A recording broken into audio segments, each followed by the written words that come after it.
Nè mô ta sập hẹ câu hẹ tao a rẹ hạ tao sama sam buddhasa Visodhamma visodhi năng soti sampa pakanjinang Thammanchariya sangkhancha satatang serasa nami ខ្ញុំប្រកាសណាសូមក្រាបនមស្ការថ្វាយបង្គំចំពោះព្រះចិនស្រីទ្រង់បរិសុទ្ធដោយវិសេស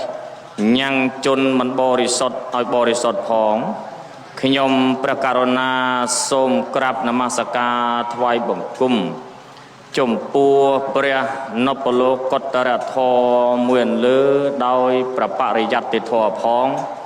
ខ្ញុំប្រកាសណាក៏សូមក្រាបនមស្ការថ្វាយបង្គំចំពោះព្រះអរិយសង្ឃដោយសិរសាសពកាលនៅក្នុងព្រះពុទ្ធសាសនាតកតងទៅនឹងរឿងចេតិយនេះគឺមានសម្ដែងច្រើនយ៉ាងជាពិសេសគឺនៅក្នុងមហាបរិនិព្វានសូត្រក៏មានសម្ដែងរឿងណាព្រះសទ្ធោក្នុងភាសាបាលីហៅថាធោបៈមានសម្ដែងអំពីធោបារហបុគ្គលណាបុគ្គលដែលគួរដល់ការតម្កល់នៅក្នុងព្រះស្ដូកឬក៏បច្ចេកដីមុននឹងខ្ញុំកណាបកស្រាយពីរឿងចេតិយក៏សូមពន្យល់ឲ្យញាតិញោមទាំងអស់ដែលជាអ្នកគោរពពុទ្ធសាសនាយល់អំពីអត្ថសេចក្តីពិតនៃពាក្យថាចេតិយក៏ប្រហែលជាញោមខ្លះបានយល់ហើយណាប៉ុន្តែញោមមួយចំនួនទៀតក៏មិនទាន់យល់ច្បាស់ដោយសារមួយរយៈកន្លងមកនេះអាត្មាបានសង្កេតឃើញមនុស្សភាគច្រើនសម្គាល់ថាបច្ចេកដីគឺកន្លែងតម្កល់សពនឹងត្មងតម្កល់ធាតុតែម្យ៉ាងណាប៉ុន្តែធាតុពិតនៃពាក្យថាចេតិយយ៉ាងហៅចេតិយឬហៅចេតិយនឹងហៅតាមសំនៀងខ្មែរយើងសូខ្មែរយើងហើយតំបន់ខ្លះហៅចាយដីទៅទៀតនៅខាងតំបន់យើងហៅគេបងហៅចេតិយដែរមិនចាយដីទេចឹងចេតិយត្រូវហើយបងនឹងត្រូវទៅតាមនៅក្នុងវចនានុក្រមសម្ដេចព្រះសង្ឃរាជជួនណាតលោកបង្គាប់ឲ្យអានចេតិយឬក៏ចេតិយតែសារខ្មែរយើងកាលណាកម្ចីពីបាលីមកស្រៈអេហ្នឹងគឺអានចេញទៅជាអែហើយបងណាអេទៅជាអែណាសម្ដីខ្មែរយើងហ្នឹងអញ្ចឹងបើចេតិយទៅជាចេតិយហើយឬចែបងអែទាំងអស់អញ្ចឹងពាក្យកម្ចីពីបាលីមកដែលស្រៈអេហ្នឹងទៅជាអែហើយស្រៈអ៊ីហ្នឹងទៅជាអ៊ីភាគច្រើនណាដូចអធិបតេទៅជាអធិបតីអញ្ចឹងទៅបតេទៅជាប្តីអញ្ចឹងណាញោមណានឹងពាក្យដែលយើងកម្ចីមកពីភាសាបាលីសំស្ក្រឹតហ្នឹងគឺភាគច្រើនយើងបំរែបំរួលសូរខ្លះអញ្ចឹងតាក់តងទៅនឹងន័យដើមនៃពាក្យចេតិយនេះណាភាសាបាលីហៅថាចេតិយៈចេតិយៈនេះនៅក្នុងគម្ពីរធាតុសង្កហៈឬធាតុសង្គ្រោះគឺលោកបានវែងញែកអំពីរូបស័ព្ទនេះគឺមកពីចេតធាតុចេតនេះគឺចុះក្នុងអត្ថបូជាយ៉ាងពាក្យថាបូជាយ៉ាងគឺចុះក្នុងអត្ថាគោរពបូជាអញ្ចឹងមកពីចេតបូកជាមួយនឹងអ៊ីអាគមហើយនឹងនយបច្ច័យបានរូបទៅជាចេតយៈន័យមួយទៀតចេតិយដដែលគឺមកពីចេគឺចុះក្នុងអត្ថាសន្សំឬក៏ប្រមូលណាមកពីចេដែរហើយនយបច្ច័យដែរប៉ុន្តែន័យផ្សេងគ្នាបន្តិចមួយថាបូជាគោរពបូជាមួយទៀតថាសន្សំបូជាយ៉ាងម៉េចសន្សំយ៉ាងម៉េចនៅក្នុងនៃព្រះបាលីលោកបានធ្វើវចនដ្ឋៈឬក៏វឹកហៈប្រាប់នៅសេចក្តីនៃអត្ថរបស់ចេតយៈសព្ទហ្នឹងថាចេតពាំងពោចេតបន្តិចេតយ៉ាងមួយទៀតអដ្ឋកាទីហេចេតបន្តិវាចេតយ៉ាងន័យទី1មានន័យថាទីកន្លែង ដែលបុគ្គលក៏បីគោរពបូជាឲ្យឈ្មោះថាចេតិយឬមួយទៀតប្រថាទីកន្លែងដែលសន្សំដែលបុគ្គលសន្សំឬក៏បុគ្គលប្រមូលផ្ដុំដោយវត្ថុទាំងឡាយមានឥតជាដើមនៃទី2នឹងរៀងទំនើបតិចបងណាគឺទៅតាមបរិបទបច្ចុប្បន្ននេះគឺថាមានទីដែលគេប្រមូលផ្ដុំគេកដោយវត្ថុទាំងឡាយមានឥតជាដើមត្រឹមទៅតាមសម័យកាលជាពិសេសនៅកោះលង្កាគឺកដោយឥតជាគំនុកចាំមើលអាត្មាបកស្រាយបន្តទៅទៀតថាហេតុអីបានវាចេញវិវត្តនៃអារូបអត្តទី2នឹងចេញមកណាអញ្ចឹងធាតុពិតនៃពាក្យថាចេតិយនេះគឺសំដៅលើទីដែលបុគ្គលគប្បីគោរពបូជាអញ្ចឹងទីកន្លែងណាក៏ដោយដែលគេគោរពបូជាទីនោះហើយឈ្មោះថាចេតិយចាប់បានទេទីកន្លែងដែលគប្បីគោរពបូជាណាញោមណាបានឈ្មោះថាចេតិយ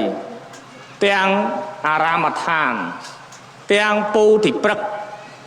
កន្លែងដែលតម្កល់នៅព្រះស្រីរិកធាតុ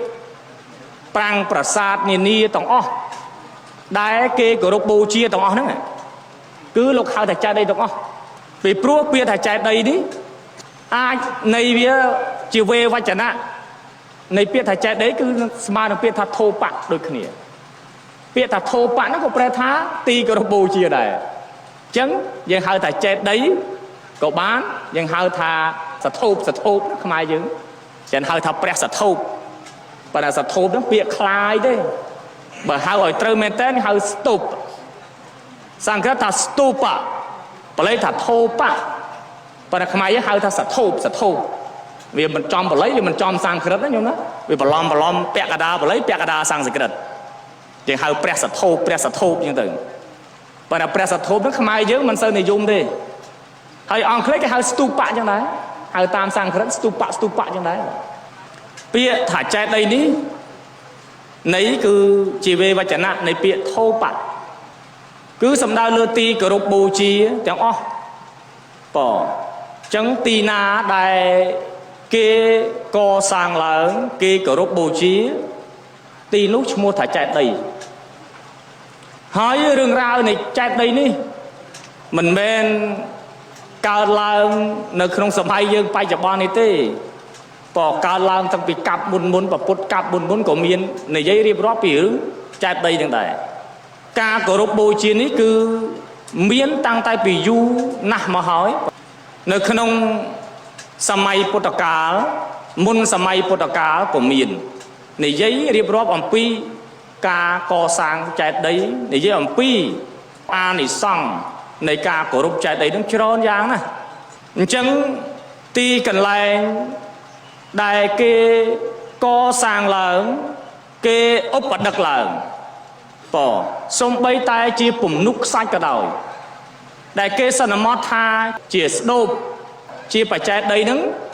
ហើយគេគោរពយើងមិនអាចទៅជិះជាន់ឬក៏ទៅកំទេចបំផ្លាញបានទេបាទមានទោសដូចគ្នា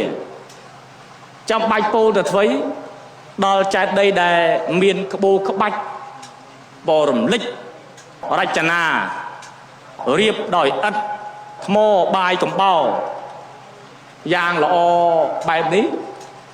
ចឹងរឹតតែមានទោសហ្នឹងខ្ញុំណាមិនថាទីកន្លែងដែលតម្កល់នៅធាតុធម្មតាទេព្រោះនៅក្នុងមហាបរិនិព្វានសូត្រព្រះអង្គបានសម្ដែងអំពីបុគ្គលដែលគួរដល់ចេតិយហ្នឹងឬក៏ស្ដូបហ្នឹងមានប្រមាណញោមទី1គឺព្រះពុទ្ធហៅធោបារហៈបុគ្គលអញ្ចឹងព្រះពុទ្ធព្រះបច្ចេកពុទ្ធព្រះអរហន្តស្ដេចចក្រពត្តិប៉ុន្តែមេត្តាបិតាបុគ្គលដែលមានគុណធម៌បុគ្គលដែលមានសិល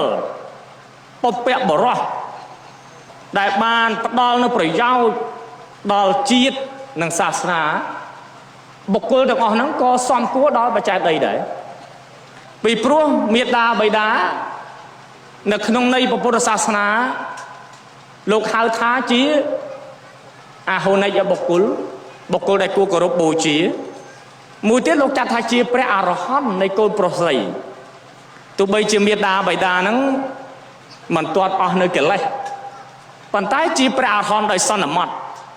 គឺដោយឧបការៈគុណដោយសារតែមេដាបៃតាហ្នឹងប្រកបដោយព្រហ្មវិហារធម៌បានចាត់ទុកមេដាបៃតាដូចជាព្រះអរហន្តជាតេខេណយបុគ្គលនៃកូនប្រុសស្រីដែលគួរគោរពបូជាអោនលំទោនហើយកូនប្រុសស្រីណាដែលបៀតបៀនដែលប្រហារមេដាបៃតាទោសអនន្តរកម្មក៏ទោសអនន្តរកម្មក៏ទៅប្រហារប្រពុតអញ្ចឹងដែរអញ្ចឹងកាលណាបើទោសនេះគឺទោសអនន្តរកម្មក៏ទោសធ្ងន់អញ្ចឹងហើយគឺមេដាបៃតានេះដោយសារយើងបច្ចុប្បន្ននេះគឺពិសេសនៅសង្គមខ្មែរយើងនិយមធ្វើបច្ចេកដីអញ្ចឹងបច្ចេកដីនេះទោះបីជាគេធ្វើតម្កល់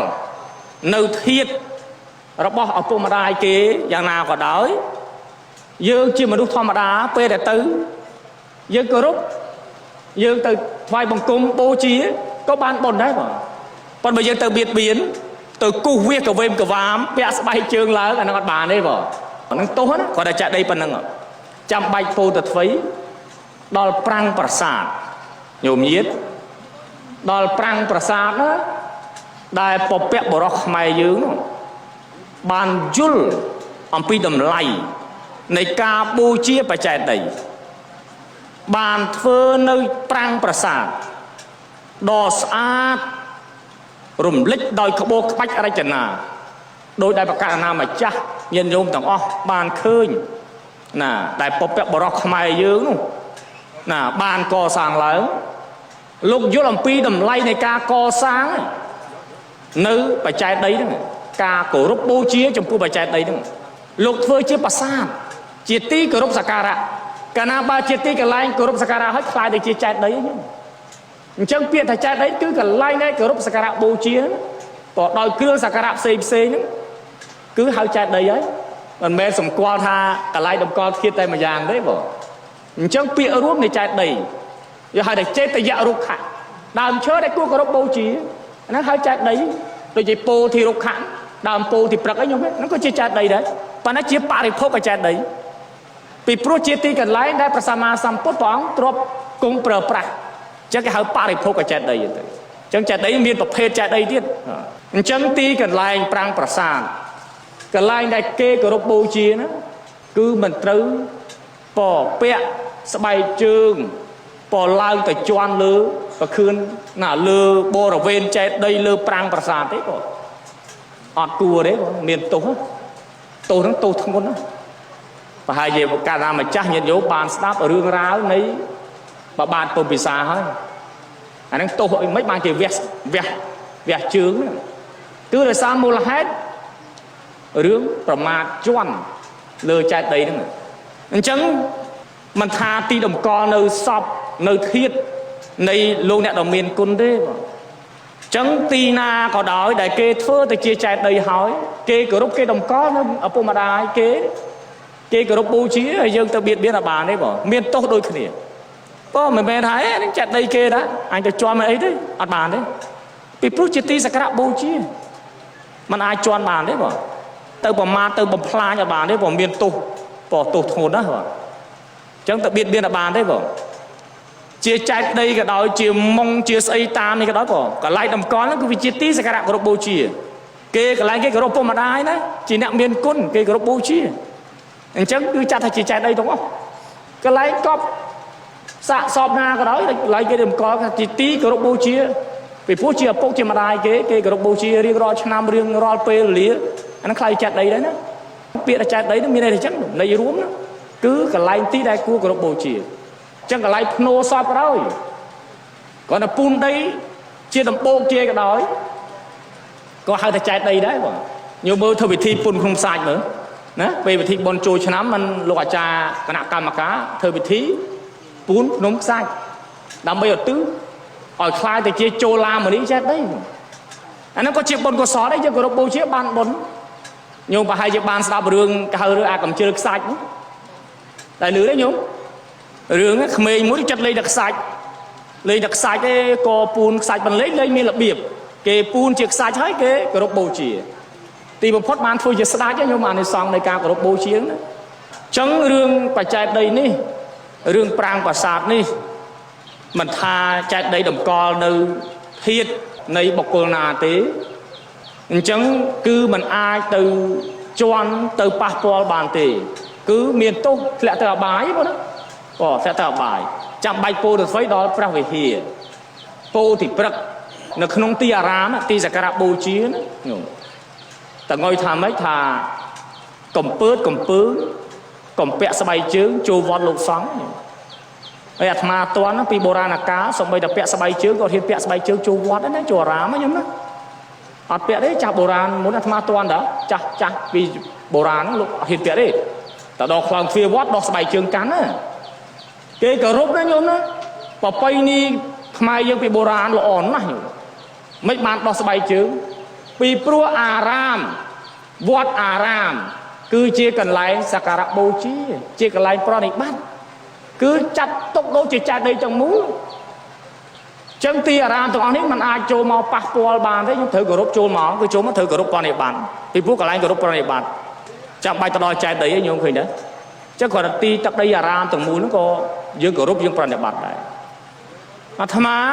ធ្លាប់នៅកោះស្រីលង្កាគឺគេយកស្ដូបនេះជាធំបើគ្រប់វត្តអារាមទាំងអស់គឺតែងតែមានដើមពោធិព្រឹក្សហើយមានបច្ចេកដីនេះសម្រាប់គោរពបូជាប្រណិប័តខ្មែរយើងប្រពៃណីខ្មែរយើងយកព្រះវិហារជាធំនៅក្នុងអារាមមួយគឺត្រូវមានព្រះវិហារដែលជាទីគោរពយើងហៅថាអបោសថាគារកន្លែងប្រសង់ធ្វើកម្មផ្សេងហើយក៏ជាទីកន្លែងតម្កល់នៅព្រះពុទ្ធបដិមាធំទុកដូចជាបច្ចេកដីជាស្ដូបសម្រាប់គោរពបូជាញោមអញ្ចឹងมันអាចពាក់ស្បៃជើងពាក់តំណប់ជើងឡើងបានទេញោមមានទោសណាញោមប្រមាណណាក៏ពាក់ស្បៃជើងមិនថាប្រសងមិនថាការីទេមានទោសដូចតែគ្នាទេក៏អាចពាក់ស្បៃជើងឡើងបានទេកន្លែងហ្នឹងក៏កន្លែងប្រាំងភាសាក៏ដោយញោមបច្ចុប្បន្ននេះយើងមើលយើងនៅប្រាំងប្រាសាទនានានៅអង្គរវត្តអីណាប្រាសាទសិតតែចេតិយទាំងអស់ក៏ព្រះរាជាបានធ្វើឧទ្ទិសចំពោះព្រះពុទ្ធសាសនាជាមហាចេតិយមហាស្ដូបដ៏ធំបើយើងភ្លេចញោមយើងភ្លេចដោយសារបាត់បង់ប្រវត្តិសាស្ត្ររឿងរ៉ាវទៅណាយើងលែងទៅគោរពក៏ពាក់ស្បៃជើងឡើងប្រាសាទពេញទាំងអស់ហើយមានទោសញោមធ្លាក់ទៅអបាយភូមិទាំងអស់ដោយសារការប្រមាថហើយនៅក្នុងនៃពុទ្ធសាសនាបើយើងអត់មានអបច្ចាយណៈហើយក៏ពួកទេវតាមិនថែរក្សាទេនៅក្នុងពុទ្ធសាសនាព្រះអង្គសម្ដែងថាម៉េចញោមអភិវាទនសីលេសនិច្ចាំងវុទ្ធាបច្ចាយណោចត្តារោធម្មាវត្ថន្តិអាយុវណ្ណោសុខੰបលੰចឹងកន្លែងទីបច្ចេកដីគឺជាទីកន្លែងដែលយើងអាចទទួលបាននៅពរ4ប្រការគឺអាយុវណ្ណៈសុខៈពលៈចុះបើយើងទៅដល់ទីចេតិយយើងអត់បានគោរពប្រណិប័តយើងបានពរហ្នឹងញោមបានទេបានអាយុទេគឺអត់បានទេព្រោះយើងខ្វះអបច្ចាយណៈហើយយើងបាត់នៅអាយុបាត់នៅវណ្ណៈអញ្ចឹងបុគ្គលដែលប្រមាថចំពោះចេតិយគឺបាត់វណ្ណៈព្រោះកើតក្នុងជាតិណាគឺរំលែកកើតក្នុងតកូលថោកទាបមិនខ្ពង់ខ្ពស់ទេដែលប្រមាថចំពោះបច្ចេកដីនេះគឺអត់ខ្ពង់ខ្ពស់ទេគឺរំលែកកើតក្នុងតកូលថោកទាបតកូលអន់ថយមិនខ្ពង់ខ្ពស់ហើយមិនមានរដ្ឋអំណាចដៃជះទេបាត់រដ្ឋអំណាចអត់មានរដ្ឋអំណាចទេអ្នកអត់គោរពប្រមាថចំពោះទីសក្ការៈទីបច្ចេកដីខ្ញុំរមែងអត់មានអំណាចក៏អតិពលគឺបាត់នៅរដ្ឋអំណាចហើយកើតក្នុងតកូលថោកទាបហើយមានពណ៌សម្បុរមិនល្អមានពណ៌សម្បុរល្អទេអ្នកដែលប្រមាថហ្នឹងអញ្ចឹងបើបុគ្គលណាគោរពចំពោះទីសក្ការៈទាំងឡាយមានបច្ចេកដីជាដើមរមែងទទួលបាននៅអាយុមានអាយុវែងអាយុវែងទេវតាថែរក្សាទៅណាមកណាគឺមិនស្លាប់ខ្មែរយើងប្រើពាក្យថាស្លាប់ដោយអាកាលមរណៈដោយគ្រោះថ្នាក់ផ្សេងណាដោយគ្រឿងបហាផ្សេងគឺមិនស្លាប់ទេព្រោះរមែងមានពួកទេវតាបើចូលព្រៃគឺរមែងសត្វសាហាវមិនបៀតបៀនទេពេលមុនមានទេវតាថែរក្សាពីព្រោះជាបុគ្គលដែលមានការគោរពព្រោះការគោរពគឺស្មារតីការដឹងគុណ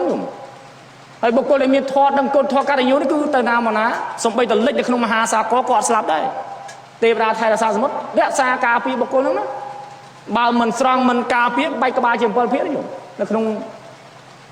គម្ពីរពុទ្ធសាសនាបានចែងយ៉ាងច្បាស់ណាហើយបុគ្គលដែលមានធម៌ហ្នឹងគឺចូលព្រៃក៏សត្វសាហាវមិនខំតែមិនបៀតបៀនទេរមែងមានពួកទេវតាថែរក្សាពួកអមនុស្សស្រឡាញ់រាប់អានហើយបើយើងអត់ថែរក្សាយើងអត់ប្រណិប័តអត់គោរពយើងបានហ្នឹងឯងញោមគឺយើងបាត់ហើយតែយើងខ្វះនៅអបិច្ចាយណៈចូលមកទីអារាមយើងអត់គោរពអាត្មាសង្កេតឃើញមួយរយៈចុងក្រោយនេះឃើញយើងហាក់ដូចជាភ្លេចញោមភ្លេចនៅប្រពៃណីនៅទំនៀមទម្លាប់នៅវប្បធម៌ដ៏ល្អឯករបស់ខ្មែរយើងណាយើងបាត់បង់ការគោរពញោមអត់សូវគោរពអាត្មាសង្កេតឃើញយុវជនក្រោយហាក់ដូចជាភ្លេចមិនបន្ទោសគាត់ទេប្រហែលជាមិនសូវបានបង្ហាញបញ្យល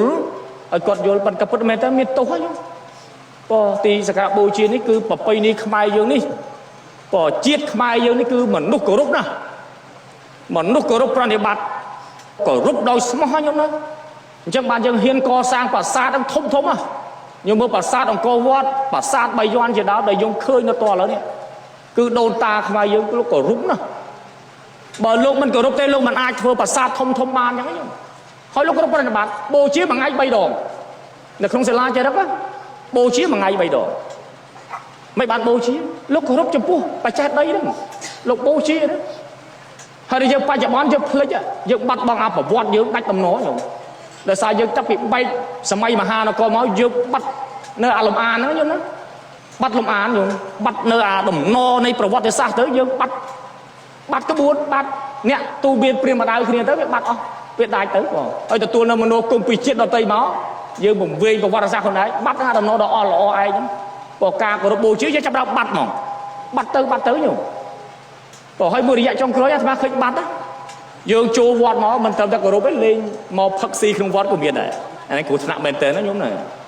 កាត់តែគ្រោះថ្នាក់មែនតើអាត្មាឃើញតាមអារាមណាខ្ញុំណារហូតដល់លក់គ្រឿងស្រវឹងគ្រឿងសម្លាប់មកលក់ក្នុងអារាមទៀតណាយកមើលឥឡូវគិតយ៉ាងម៉េចឥឡូវនេះឃើញអារាមឃើញវត្តឲ្យខ្មែរប្រើពាក្យថាវត្តស្អីទៅវត្តឃើញកន្លែងគោរពប្រតិបត្តិបូជានិច្ចឋានហ្នឹងកន្លែងគោរពបូជាខ្ញុំណាអញ្ចឹងបើយើងលេងមកអញ្ចឹងហើយមិនទេខ្ញុំវាមិនបាត់អស់ហើយអបច្ចាយណៈយើងបានអីឥឡូវថាមកបំពេញបុណ្យមកបំពេញបាបទៅវិញណាអញ្ចឹងគឺមានទោសហើយយើងសន្សំនៅបាបមកដល់ចូលវត្តមកគេមករកបុណ្យឯងមកបានតែបាបដោយការប្រមាថខ្វះនៃការគោរពណាញោមណាយើងបាត់បង់នៅវប្បធម៌យើងអស់ឥឡូវស្ទើរតែគ្រប់ទីកន្លែងយើងធ្លាក់នៅការគោរពណាហើយខ្មែរយើងនេះគោរពគោរពប្រណិប័តចំពោះពុកម្ដាយគោរពព្រាហ្មណ៍ច្បងណាស្គាល់ខ្ពស់ស្គាល់ទាបខ្ញុំគោរពណាគឺយើងបកកាយគោរពបូជាណាពីបុរាណកាលមកសង្កេតមើលតាមសិលាចារឹកតាមប្រាង្គប្រាសាទខ្មែរយើងគោរពណាឥឡូវប្រាង្គប្រាសាទបាក់បែកទៅជន់ឲ្យពេញទាំងអស់ជួនកាលប្រកេះព្រះដួលលើព្រះធរណីយើងដើរជន់ឲ្យពេញទាំងអស់ជន់លើថ្មស្អិតតែប្រកេះពុទ្ធទាំងអស់ហើយយើងមិនគោរពណាយើងបាត់បង់អាការគោរពហ្នឹងអញ្ចឹងអាខ្វះការគោរពហ្នឹងគឺយើងរមែងអត់បាននៅព4ប្រការទេអាយុវណ្ណៈសុខៈពលៈហ្នឹងអត់បានទេអត់ទទួលបានទេអញ្ចឹងរឿងបច្ចេកដីនេះគឺជារឿងមួយដ៏សំខាន់ក្នុងព្រះពុទ្ធសាសនាហើយក៏ជានិមិត្តសញ្ញាសម្គាល់នៅក្នុងព្រះពុទ្ធសាសនាដែររឿងចេតិយណានៅក្នុងពុទ្ធសាសនាគឺចេតិយហ្នឹងក៏ជានិមិត្តសញ្ញាសម្គាល់ពីពុទ្ធសាសនាដែរចេតិយនេះគឺលោកបានបែងចែកមានទាំងធាតុទៅចេតិយគឺកន្លែងតម្កល់នៅព្រះសរីរកធាតុតម្កល់នៅអដ្ឋិធាតុក៏នៃអ្នកដ៏មានគុណពុព្វបុរសជាដើមបរិភោគចេតិយកន្លែងវត្ថុដែលព្រះសម្មាសម្ពុទ្ធធ្លាប់គង់ប្រប្រាស់ក៏មានពោធិព្រឹកជាដើមក៏យើងអត់ទៅបៀតបៀនបានដែរពោធិព្រឹកយើងត្រូវគោរពពីព្រោះជាបរិភោគចេតិយយើងសម្គាល់ថាជាទីដែលព្រះសម្មាសម្ពុទ្ធធ្លាប់គង់ប្រប្រាស់វាខ្លាចទៅជាចេតិយដែរតែយើងគួរគោរពមួយទៀតតកតទៅនឹងឧទេសកចេតិយគឺព្រះពុទ្ធបដិមាពុទ្ធរូបទាំងអស់នេះក៏សិតជាចេតិយដែរញោមគឺជាវត្ថុដែលក៏បីគោរពបូជាដែរក៏ហៅថាចេតិយដែរគេហៅថាឧទេសកចេតិយព្រះពុទ្ធបដិមាព្រះពុទ្ធរូបអីទាំងអស់គឺយើងត្រូវតែគោរពបូជាมันអាចប្រមាថទៅជន់ទៅបំផ្លាញបានទេ ធម្មចេតដីប្រធរទាំង84000ពធម្មខណ្ឌនេះក៏ជាចេតដីដែរណាមិនបានលោកហៅចេតដីថាវត្ថុដែលត្រូវគោរពបូជាដែលក៏បីគោរពបូជាណាដែលបុគ្គលក៏បីគោរពបូជានឹងហៅតែចេតដី